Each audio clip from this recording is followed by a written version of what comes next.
기도는 왜 특권이 되는가라는 제목으로 말씀의 은혜를 나누고자 합니다. 자, 본문은 이제 다락방 강화라고 합니다. 다락방 강화. 이 다락방 강화라는 말은 요한복음 13장에서 17장 안에 기록된 예수님께서 십자가를 앞에 두고 제자들과 가진 마지막 만찬이 어디냐 하면 마가 다락방에서 하신 말씀들, 이걸 가지고 다락방 강화라고 합니다. 하나님의 아들이신 예수님이 십자가를 앞에 두시고 하시고 싶은 말씀이 이 안에 그대로 담겨 있다라는 겁니다. 오늘 본문은 요한복음 14장이죠. 앞에 요한복음 12장을 보게 되면 1절에 이런 말씀이 있습니다. 유월절 엿새 전에 이런 말로 시작을 합니다. 주님이 돌아가신 때가 유월절 양 잡는 때입니다. 그러니까 예수님의 십자가 죽으심, 이걸 딱 엿새 앞두고 있는 겁니다. 이제 6일 뒤에는 예수님께서 십자가에 달려 돌아가십니다. 그리고 시간이 흘러 13장 1절을 가게 되면 유월절 전에라는 말로 주님의 십자가 죽으심이 임박했음을 다시 한번 강조하는 표현이 등장하죠. 자, 이때 이제 좀 전에 말씀드린 대로 주님은 마가 다락방에서 제자들과 가진 마지막 만찬 자리에서 그들을 제자 삼아서 3년간 함께 하신 모든 것의 핵심 결론과도 같은 아주 중요한 말씀을 하십니다. 이날 저녁에 주님은 세상을 떠나 이제 아버지께로 돌아가실 때가 이런 줄 아셨습니다. 이제 때가 찼지요. 이때 하신 말씀입니다. 본문은 얼마나 중요한 진리고 약속이 되겠습니까?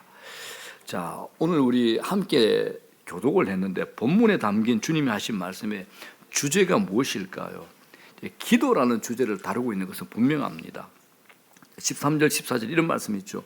너희가 내 이름으로 무엇을 구하든지 내가 행한다. 14절에요. 또 반복하죠. 내 이름으로 무엇이든지 내게 구하면 내가 일한다, 행하신다 하셨습니다. 분명히 기도에 관한 말씀입니다. 13절 14절 보니까. 자, 그러면 주님의 이 말씀을 우리가 제대로 이해하려면 이때 왜 기도 얘기를 하시는가? 하필 이때 왜 기도 얘기를 하시는가를 먼저 생각해 보셔야 됩니다. 그건 주님께서 이제 십자가에 달려 돌아가시고 하시면 이제 제자들 홀로 남잖아요. 주님께서 제자들을 두고 떠나시는 것이 제자들에게 유익한 이유가 되기 때문입니다. 자, 12절이 그 답입니다. 여러분들이 성경 읽으면서 제일 의심스러운 본문이죠. 다 같이 시작. 내가 진실로 진실로 너희에게 이르노니 나를 믿는 자는 내가 하는 일을 그도 할 것이요 또한 그보다 큰 일도 하리니 이는 내가 아버지께 감이라. 이거 어마어마한 약속이죠. 주님을 믿으면 하나님의 아들이신 주님께서 하셨던 일도 우리가 할 수 있고 주님이 하셨던 일보다 더 큰 일도 할 수 있다는 말씀입니다. 이 말씀이 좀 찝찝합니다. 마음에 걸립니다. 이 말씀을 믿거나 믿어지면 좋겠는데 현실이 그렇지 못한 거죠. 나를 믿는 자는 내가 하는 일을 그도 할 것이야. 또한 그보다 더 큰 일을 할 것이야. 너무나 좋은 약속인데 시원하게 와닿지를 않습니다. 자, 이 말씀은 우리 큰 문맥에서 보자면 성령이 오시는 것과 깊은 관련이 있습니다. 즉 주님이 이제 가셔야 성전하셔야 보혜사 성령이 오셔서 제자들을 도와 주님이 하시는 일을 하게 하시리라는 거죠. 자, 16절에 이 말씀이 있죠. 다 같이 시작.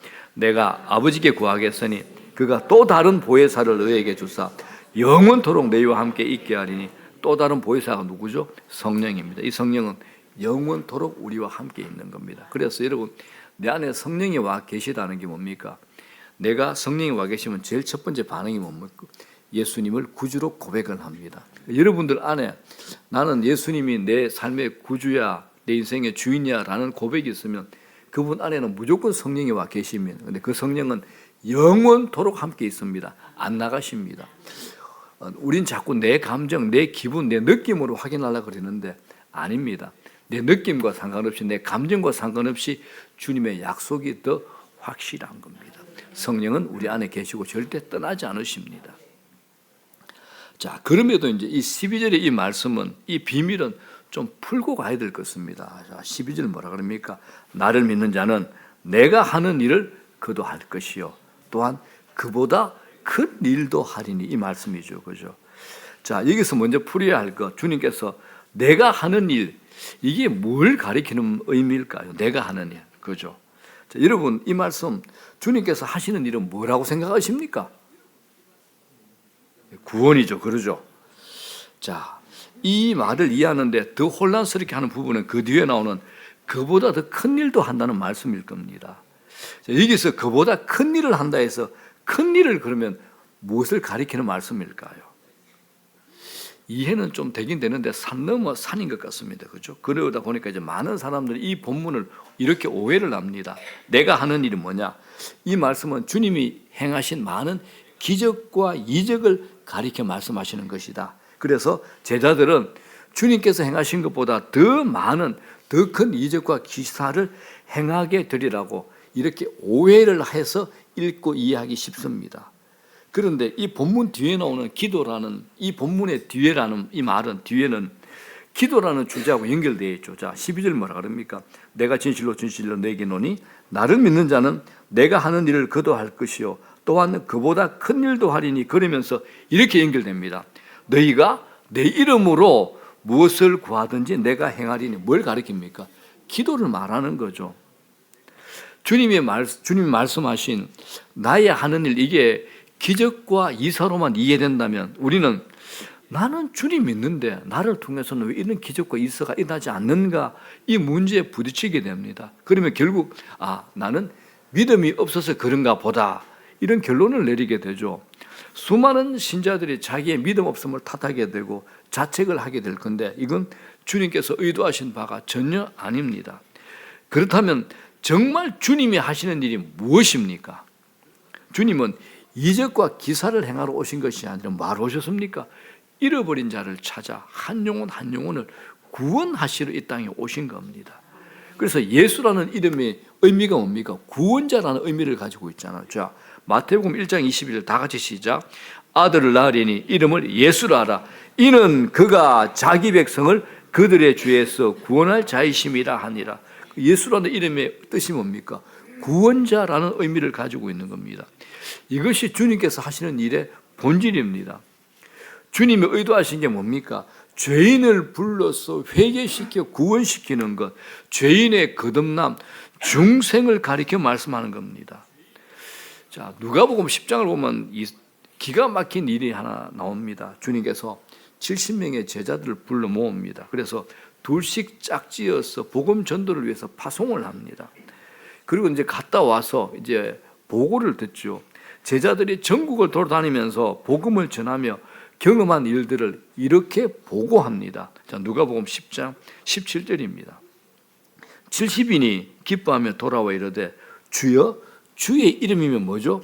귀신들도 우리에게 항복하더이다. 귀신도 얼마나 신났겠습니까? 주의 이름으로 귀신아 물러가라 그랬더니 귀신이 꼼짝도 못하고 벌벌 떨면서 나가.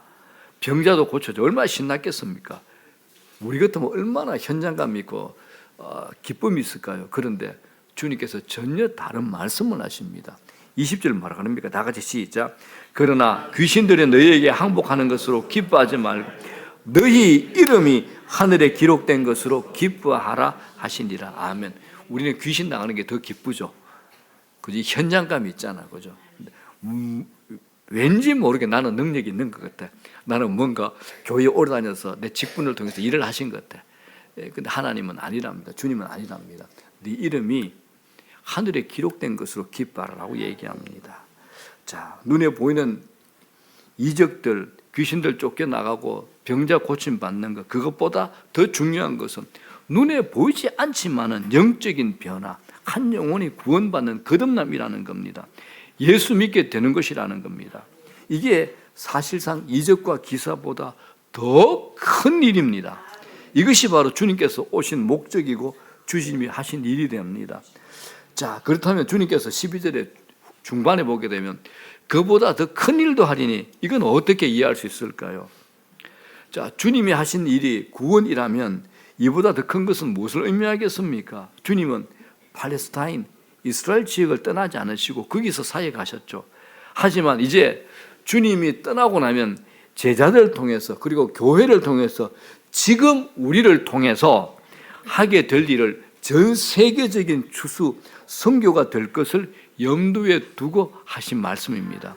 그래서 교회가 우리가 온 세계에서 이 추수할 것을 감당하게 되리라는 말씀이죠.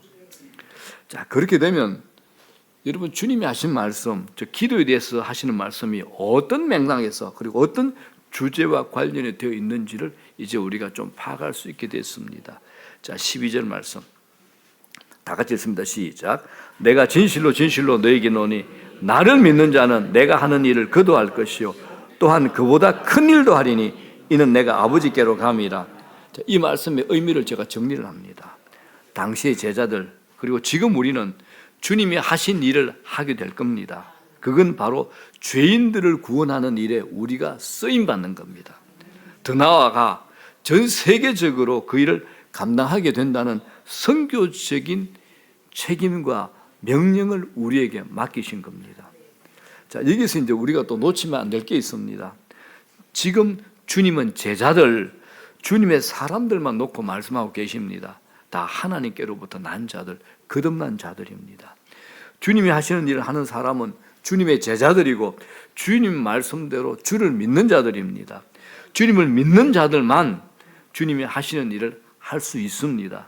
아무나 주님의 일을 할 수 있는 건 아니라는 겁니다.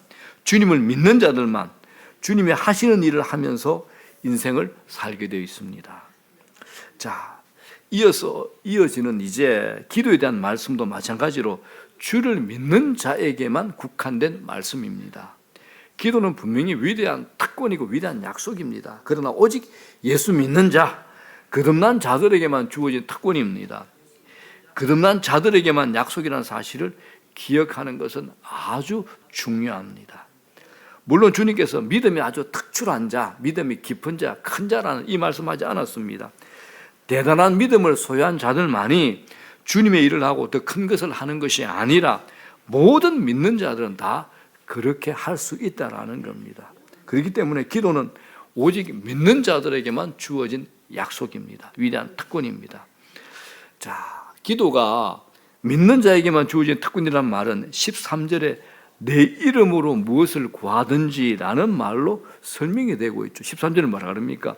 너희가 내 이름으로 무엇을 구하든지 내가 행하리니라고 말씀합니다. 내 이름으로 구하라는 말은 내가 원하는 것을 구하고 마지막에 예수님 이름으로 기도드립니다. 이 예수님 이름만 갖다 붙여 된다는 의미가 아닙니다. 여기 주님께서 내 이름으로 구하라고 하신 것이 13절과 14절에 반복이 되는데 오직 그리스도인 믿는 사람의 기도만 응답이 된다는 말씀입니다. 주님의 이름을 부른다는 게 무슨 의미입니까, 여러분? 주님과 관계를 가지고 있다라는 겁니다. 어떤 이름을 내가 사용하고 주장할 수 있다는 것은 위임을 받았다라는 겁니다. 큰 회사에서 계약할 일이 많잖아요. 계약을 할 때 언제나 대표가 갈 수는 없습니다. 그때 직원이 대표이사의 위임장을 받아서 대신 계약을 하러 갑니다. 그런 뜻으로 주님이 말씀하고 있는 겁니다.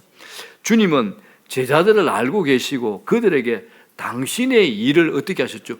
위임한깁니다. 우리에게 맡긴 겁니다. 그래서 12절 뭐라고 합니까? 나를 믿는 자는 내가 하는 일을 그도 한다. 또한 그보다 큰 일도 한다라는 말입니다. 그래서 이제 우리는 주님의 이름으로 기도하기만 하면 주님께서 그것을 시행하시겠다, 들어주시겠다는 말씀입니다. 그런데 이게 또 끝이 아닙니다. 내 이름으로 구하라는 말은 더 나아가서 예수님의 인격과 공로에 근거해서 기도한다는 뜻입니다. 자, 여러분, 예수 믿는다는 게 무슨 의미냐 그러면요, 예수님은 하늘에 계시고 나는 이 땅에서 그냥 그분을 믿는다 이런 의미 아닙니다. 예수의 영이신 성령이 내 안에 계시죠. 그래서 예수 그리스도와 나는 연합된 자입니다. 연합된 자입니다. 나하고 예수 그리스도는 연합된 자입니다. 내 안에 그리스도가 계시고 그리스도 안에 내가 있습니다. 그래서 우리가 기도할 때 그 기도는 마치 성자 예수님께서 성부 하나님께 기도하는 것과 같은 효과를 가지게 됩니다. 이게 기도의 특권이고 이게 기도의 능력이 되는 겁니다. 여러분, 이건 엄청난 일이죠. 내가 기도했는데 그 기도가 이 세상을 지으신, 이 우주와 천체를 만드신, 창조하신 창조주 예수 그리스도 그분께서 성부 하나님께 기도하는 것과 똑같은, 구하는 것과 똑같은 효과를 가지게 된다. 이게 예수 믿는 저희들의 신비입니다. 이런 축복이 있습니다. 이게 요한복음, 로마서에 곳곳에 기록된 약속이죠. 자, 여러분, 우리가 기도 응답 받는 거 이건 은혜입니다. 보상 절대 아닙니다. 내가 며칠 동안 금식해서 굶고 기도했더니 역시 지성이면 감천이라고 하나님께서 응답해 주시더라. 이건 여러분 굉장히 비기독교적이고 반은혜적인 표현입니다. 이건 자기 이름으로 한 기도입니다. 내가 목사이기 때문에, 내가 선교사이기 때문에, 내가 장로라서, 내가 안수집사라서, 내가 교회 봉사 많이 하고 있으니까 하나님께서 내 기도 들으셔야 된다고 생각한다면 그건 기도 응답이 아니죠. 그 기도 응답의 은혜가 아니라 보상이 됩니다. 이 기도는 잘못된 기도입니다. 기도로 받아 누리는 모든 것은 다 은혜입니다. 왜냐하면 우리가 하나님께 나아갈 수 있는, 하나님 앞에 나가 기도할 수 있는 어떤 자격도 우리에게 없기 때문에 그러합니다. 오직 예수 그리스도 안에서 그리스도로 말미암아 하나님께 나아가 기도할 수 있는 은혜로운 자격을 얻었기 때문입니다. 그것이 예수 이름으로 기도합니다. 예수 이름으로 기도합니다. 이 의미가 됩니다.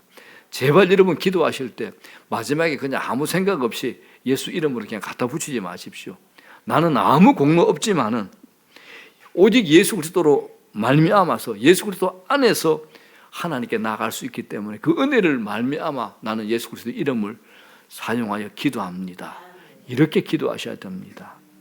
자, 그러면 우리가 이렇게 기도할 때 어떤 결과가 있을까? 첫 번째입니다. 예수님께서 우리의 기도에 일하십니다. 자, 예수님께서 13절, 14절에 이런 말씀하셨습니다. 무엇을 구하든지 내가 행하리니. 두 번 거듭 말씀하셨죠. 여러분, 예수님을 떠나 보내야 한다고 얘기했을 제자들에게 이게 얼마나 큰 위로겠습니까? 놀라운 것은 주님께서 직접 시행하시겠다, 일하게 하시겠다는 약속입니다. 제자들에게 친밀하신 주님께서 직접 일하시겠다, 시행하시겠다라고 하는 것이 제자들에게 얼마나 큰 확신이 되었겠습니까? 십자가에서 죽으십니다. 부활하실 겁니다. 하늘로 승천하시고 영광을 받으시게 되면 이제 주님은 전능한 창조주로서 하늘과 땅의 모든 것을 다스리는 통치자로서 모든 신자들의 기도를 듣고 응답하시게 됩니다. 이게 이제 마태복음 28장 18절에 이런 말씀이 있죠. 예수님께서 승천하시기 직전에 이 말씀을 하십니다. 예수께서 나와 말씀하여 이르시되 하늘과 땅의 모든 권세를 내게 주셨으니. 이제 예수님께서 승천하시면 우주와 천체 이 세상 모든 것을 다스리고 통치할, 지배할 권세를 예수님이 다 가지신다는 겁니다. 얼마나 신나는 일입니까, 여러분? 우리는 그분 이름으로 기도하는 거죠. 그러므로 여러분, 우리의 기도는 반드시 전제가 있습니다. 반드시 응답이 됩니다. 우리가 주님께서 먼저 하신 일 땅에 오셔서 복음 전하고 그리고 죄인을 회개하여 구원하게 되는 일을 우리가 주님을 이어서 하게 될 때 이를 감당하기 위해서 우리가 당하는 고난이 있잖아요. 방해 있잖아요. 핍박이 있잖아요. 이 모든 상황에 대해서 우리들이 기도할 때 주님께서 응답하시겠다고 약속하셨습니다. 응답하시겠다고. 자, 이제 우리가 정리 한번 해볼게요. 우리 교회가 1500시간 기도하고 있잖아요. 작년부터 제가 여러분들에게 기도 제목을 정리해 보라고 말씀드렸습니다. 그 기도 제목 안에 지금 여러분들이 드리는 그 기도 안에 여러분들이 복음을 전할 사람들의 이름이 있습니까? 어떻습니까? 복음을 전할 사람들 이름이 있습니까? 어떤 자매에게 물었더니 10명의 이름을 기록해 놓고 매일 기도하고 있다라고 고백했습니다. 저는 그 기도가 반드시 응답됨을 오늘 주님의 이 약속의 말씀을 통해서 믿습니다. 여러분들, 오늘 주님께서 내가 반드시 일한다, 내가 반드시 시행하겠다, 바로 이 약속입니다. 나를 믿는 자는 내가 하는 일을 그도 할 것이요 또한 그보다 큰 일도 하리니. 이 말씀이 어떻게 실현이 됩니까? 주님이 우리에게 맡기신 영혼을 구원하는 일에 먼저 기도하는 우리의 기도를 들으시고 일하시는 주님이시기 때문입니다. 너희가 내 이름으로 무엇을 구하든지 내가 행한다. 내 이름으로 무엇이든지 내게 구하면 내가 행한다. 주님이 얼마나 안타까웠으면, 얼마나 중요한 내용이었으면 두 번이나 반복해서 말씀하시겠습니까? 이런 점에서 여러분, 우리가 한 영혼을 위해서 그 이름을 불러 기도하는 그 기도는 결코 실패할 수 없는 시도고 100% 응답이 보장된 믿는 자의 특권이다라고 할 수 있습니다. 그래서 여러분, 내가 복음 전합니다. 난 저 사람에게 전도하고 싶습니다. 반드시 먼저 기도하셔야 됩니다. 그러면 주님이 13절 14절에 약속하셨죠. 너희가 내 이름으로 무엇을 구하든지 내가 행한다. 내 이름으로 무엇이든지 내게 구하면 내가 행한다라고 약속을 하신 말씀입니다. 자, 두 번째입니다. 기도를 통해서 일어나는 결과는 성부 하나님을 영화롭게 하는 겁니다. 영광 돌리는 거죠. 믿는 자가 예수님의 이름으로 예수님이 하신 일을 하고자 해 기도할 때 하나님 아버지께서 영광을 받으신다는 겁니다. 이것이 13절 말씀이죠. 시작. 이는 아버지로 하여금 아들로 말미암아 영광을 받으시게 하려 함이라. 이 말씀의 의미가 됩니다. 여러분, 자, 기도의 결과는 내가 구하는 것을 얻는 것의 차원을 넘어서 하나님 아버지를 영화롭게 하는 영광스러운 차원이 있다는 것을 기도하는 사람은 아셔야 됩니다. 엄청난 일이 아닐 수 없죠. 어떻게 우리가 하나님께 영광을 돌립니까? 예수님의 이름으로 기도함으로써 우리는 하나님께 영광을 돌리는 겁니다. 주님께서 이 말씀을 통해서 제자들을 위로하시는 것은 그들이 이제 기도의 놀라운 특권을 통해서 주님이 하시는 그 일을 하게 될 것이라는 그 내용입니다. 주님이 하시는 일을 한다는 것, 아니 그보다 더 큰 일을 하게 된다는 것은 도무지 제자들도 믿어지지 않았을 겁니다. 앞으로 제자들이 주님과 같이 구원의 사역, 죄인을 회개하게 하고 믿음으로 거듭나게 하는 사역을 하게 되라는 겁니다. 그것도 온 세상이죠. 모든 민족을 상대로 그 일을 할 수 있게 된 겁니다. 여러분, 우리도 지금 이 약속에 연결이 되어 있습니다. 이 약속 안에 있는 자들입니다. 한 영혼을 구원하겠다는 사랑의 마음으로 드리는 우리의 기도가 주님의 이 약속의 보장 위에 이루어진다는 것이 얼마나 흥분이 되고 기쁘고 설레는 일입니까? 엄청난 약속입니다.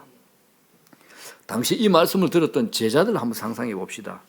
그들이 기껏해야 갈릴리 바다에서 고기 잡는 것이 전문인 고기잡이들이었고 세관에서 세금 계산했던 세금을 걷던 일을 하던 사람들입니다.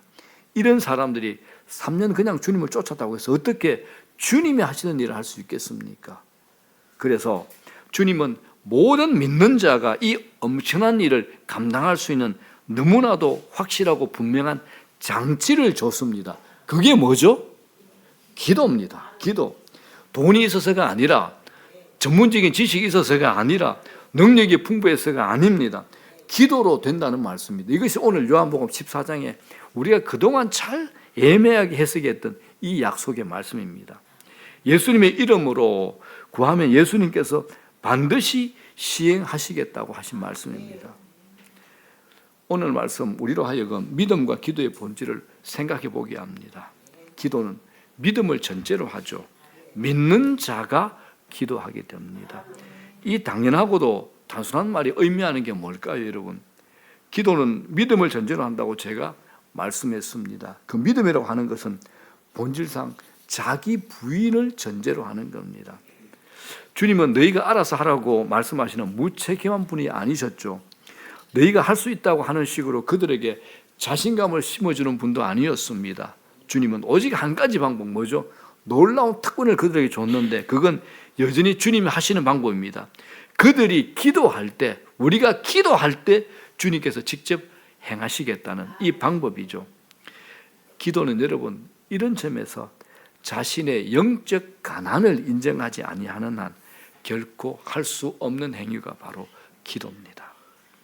자신의 부족, 아니 자신이 아무것도 아니라는 사실을 주님 앞에 인정하지 않는 한 결코 사람은 주님 앞에 무릎을 꿇지 않습니다. 여러분들 생각은 어떻습니까? 사람이 자기 자신을 부인하는 것이 그렇게 쉽게 일어나는 일은 결코 아닙니다. 은혜의 기적이 여러분의 생애에 일어나지 않는다면 하나님께서 여러분의 삶 속에 깊이 찾아오셔서 여러분의 심령을 세차게 흔드시고 그 심령을 변화시켜 주지 않는 한 결코 인간은 나는 아무것도 아닙니다라는 고백을 할 수가 없습니다. 아무리 못나도 아무리 잘났어도 인간은 다 자기가 아무것도 아니라고 생각하지 않는다는 거죠. 오늘 주님은 제자들에게 엄청난 일을 맡기신 겁니다. 그것도 어떤 일입니까? 주님이 하시던 일, 죄인을 구원하는 일을 제자들에게 맡기신 겁니다. 오늘 교회를 통해서, 믿는 자들을 통해서, 주님을 사랑하는 자를 통해서 우리를 향해서 똑같이 말씀하시는 겁니다. 12절 뭐라 그럽니까? 시작. 나를 믿는 자는 내가 하는 일을 그도 할 것이요 또한 그보다 큰 일을 하리니입니다. 오늘 우리를 일을 하고 있습니까? 주변에 구원받지 못한 사람들 위해서 그들을 구원하는 일을 우리는 감당하고 있습니까? 여러분들에게 묻고 싶습니다. 여러분 일을 자신감이나 끈기, 오기로 할 수 있다는 생각이 드십니까? 그러면 아직 아닙니다. 주님은 아직 그 사람을 쓰실 수가 없습니다. 왜냐하면 그 일은 오직 뭐로 가능하죠? 기도로만 가능하기 때문입니다. 그리고 그 기도는 믿음으로만 가능하기 때문입니다. 그리고 그 믿음은 오직 자기 부인을 전제로만 가능한 것이기 때문입니다. 자기 부인이 뭡니까? 자기가 아무것도 아니라는 인식을 하나님 앞에서 가지는 것, 이게 자기 부인입니다. 여러분은 자기 부인을 하고 계십니까? 그것이 여러분이 하나님 앞에서 기도하는 근거가 되십니까? 여러분은 죄인의 구원을 위해서 기도해 보셨습니까? 주위에 거듭나지 않는 사람, 세상에서 걸어가는 사람을 위해서 기도하고 계십니까? 복음을 들어보지 못한 사람들이 아직 많이 있다는 사실을 알고 그 일을 감당하기 위해서 지금 기도하고 계십니까? 재정적 여유가 더 많아지고 시간이 더 많아지면 하시겠습니까? 주님이 이렇게 말씀하십니다. 아니야. 그건 재정이나 시간이 아니야. 오직 기도. 오직 기도. 나를 믿는 자들이 내 이름을 통해서 내 이름으로 구함으로써 내가 이룰 일이야. 내가 한다. 먼저 기도해라라고 오늘 본문을 통해서 우리에게 말씀하시는 겁니다. 자, 이제 말씀을 정리합니다. 내 필요를 위해서 주님께 나가서 구하는 것, 이건 잘못된 일이 절대 아닙니다. 고난 속에서 주님의 위로와 은혜를 맛보기 위해서 기도하는 것, 잘못된 것 아닙니다. 주님은 그런 자들을 풍성하게 위로하시고 또 공급해 주시는 하나님이시죠. 자, 우리의 기도는 어떻습니까? 여러분은 왜 기도하십니까? 사업의 번영을 위해서, 자식의 시험의 결과를 위해서 기도하기도 합니다. 우리 인생에서 중요한 일들 위해서 기도합니다. 그러나 이것이 주님이 우리에게 기도할 이유로 제시한 것은 분명히 아닙니다. 성실하게 열심히 우리가 세상에서 감당해야 될 목들이 세상에 분명히 있습니다. 지혜롭게, 그리고 열심과 성심을 위해서 번영에 이르는 길, 또 학생들은 공부 열심히 해서 좋은 결과를 거두는 것 같은 예외가 있습니다. 이건 일반적인 법칙입니다. 이건 당연히 기도해야 됩니다. 그러나 우리가 오늘 본문을 통해서 정작 기도하도록 주님으로부터 특별히 부추김을 받은 영역은 그 영역 아닙니다. 우리가 정작 기도하도록 주님으로부터 특별히 부추김을 받은 영역은 이런 일반적인 영역이 아닙니다. 주님이 하신 일, 믿는 자들은 그 일을 하도록 부름을 받았는데 그 일이 어떤 일입니까? 거듭나게 하는 일, 생명을 살리는 일, 이를 위해서 먼저 기도하라는 이 명령을, 이 부추김을 우리가 오늘 주님으로부터 받은 겁니다. 이걸 기도하셔야 됩니다. 자, 여러분들은, 우리들은 이 주님의 명령을 앞에 순종하고 믿음으로 기도하시겠습니까? 내 주변만이 아니라 온 세상에 죄인들에게 복음을 전하여 생명을 살리는 일을 하라는 부름을 우리는 받은 겁니다. 그러나 아무리 생각해도 나는 자신 없다는 결론이 나옵니다. 그래서 기도하라고, 먼저 기도하라고 말씀하신 겁니다. 이 이유 때문에 기도하라는 겁니다. 자, 이안 모레이라는 분이 청교도의 소망에서 이런 글이 등장을 합니다. 교회의 보배는 성도들의 능력이 아니라 성도들의 기도다. 성도들의 기도에 눈물이 담긴 병은 하나님의 원수들의 멸망을 위해서 부어지는 진노의 병이다. 성도들의 기도는 이를 위해 많은 세월 모여지는 것이다. 하나님께서 세상 끝에 그토록 위대한 일을 행하시는 데는 한 가지 이유가 있을 것이다. 그때까지 그 많은 세월 동안 기도가 모여졌기 때문이다. 그리고 그 기도가 지금 응답되는 것이다. 저는 우리의 1500시간 기도를 통해서 우리의 기도가 채워지는 줄로 믿습니다. 저는 우리 화미교회가 이런 교회로, 이런 성도들로, 이런 그리스도인들로 보기를 원합니다. 보고 싶습니다. 저는 이런 교회를 꼭 보고 싶습니다.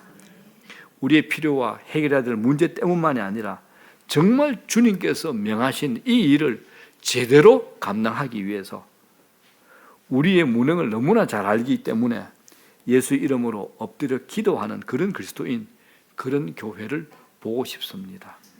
주께서 오늘 우리에게 이런 놀라운 은혜, 신비한 은혜를 부어주시기를 주의 이름으로 구합니다.